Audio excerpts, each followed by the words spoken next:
বিনা টিকিটে ট্রেনে ভ্রমণ করা যাত্রীদের টিকিট না দিয়ে টাকা নেয়ার অভিযোগে লালমনিরহাট রেলওয়ে কর্মরত 2 অ্যাটেন্ডেন্টকে সাময়িক বরখাস্ত করা হয়েছে।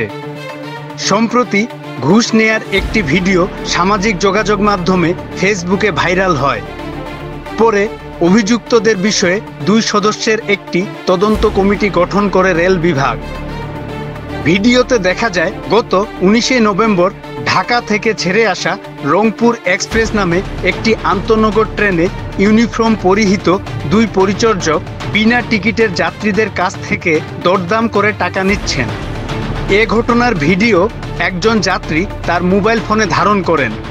পরে নিশ্চিত হওয়া যায় ওই 2 পরিচর্যকের একজনের নাম সোহেল রানা ও অপরজন আব্দুর রব রাহাত। জানা গেছে দীর্ঘদিন থেকে একটি চক্র বিনা টিকিটে ট্রেনে ভ্রমণ করা যাত্রীদের কাছ থেকে ঘুষ নিয়ে আসছে। সম্প্রতি ফেসবুকে ছড়িয়ে পড়া ওই ভিডিও লালমনিরহাট রেলওয়ে বিভাগীয় কর্তৃপক্ষের নজরে আসে। পরে মোহাম্মদ সোহেল রানা ও আব্দুর রব রাহাত নামে 2 রেলওয়ে কর্মকর্তাকে সাময়িক বরখাস্ত করে নোটিশ জারি করে রেল কর্তৃপক্ষ। এদিকে গত রোববার বিকেলে এ ঘটনার বক্তব্য নিতে স্থানীয় সাংবাদিকরা রেলওয়ের বিভাগীয় যান্ত্রিক প্রকৌশলী তাসরুজ্জামান বাবুর কক্ষে গেলে তিনি সাংবাদিকদের উপর ক্ষেপে গিয়ে গেট আউট বলে লাঞ্ছিত করার অভিযোগ উঠেছে। আপনার পড়াশোনা কত?